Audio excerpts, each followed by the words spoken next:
We guide you through how to enable sensitive content on Telegram using your phone and fix that this message cannot be displayed. So the first thing you need to do is to open your Telegram app and go to settings by tapping your profile or the menu icon. Now, here's the key thing.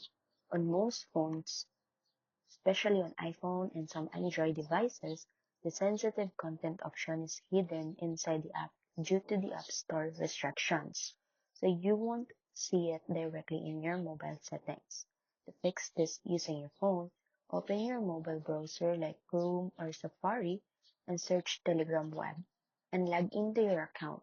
Once logged in, tap the menu, go to Settings, then Privacy and Security, and scroll down until you see sensitive content. Turn on the option that says Disable Filtering or Show Sensitive Content. After that, go back to your Telegram app, close it completely, then reopen it and refresh your chats. The content that was previously black should now be visible.